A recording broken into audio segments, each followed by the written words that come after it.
says face masks have become a political lightning rod. And Bob, while we can't solve the political questions, we can check the facts and research. Fox 13's Max Raw does just that.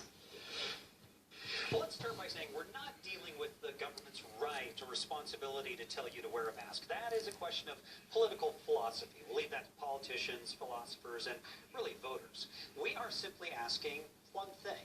Is it true masks can harm your health? We are supposed to be physically distancing, wearing masks, and so all of our medical... Anger and confusion about masks. It's understandable in the sense that the change in advice gave us all a little whiplash. Here's a biology professor in March. It's really a bit of a panic move. And the same professor in early May. Don't touch your face. You can still wear a mask just in case you are in close proximity with another individual. What happened? Well, it's a brand new disease. The experts learned things. You don't know if they're asymptomatic individuals. So if you're just measuring by fever, that's not going to give you a clear representation, right? It looks like COVID spreads from people who are not sick as much as from people who are. This graph from the CDC shows on the far right the current best estimates for asymptomatic and pre-symptomatic spread. A person who never gets symptoms is estimated to be 75% as infectious as a person with symptoms.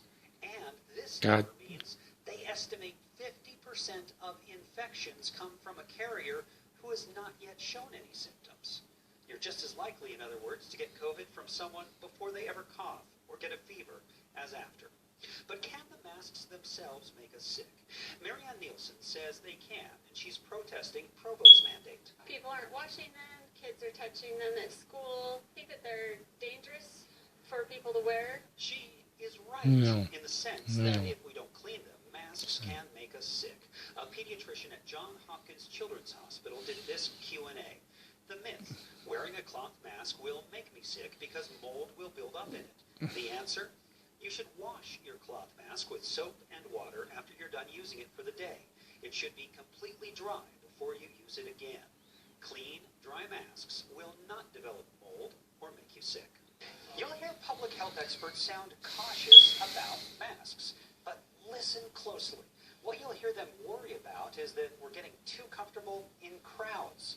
Physical distancing is still the most effective defense, and they don't want masks to make us overconfident. In the newsroom, Max Roth, Fox 13 News, Utah. The director of a troubled Orem test lab has now stepped down.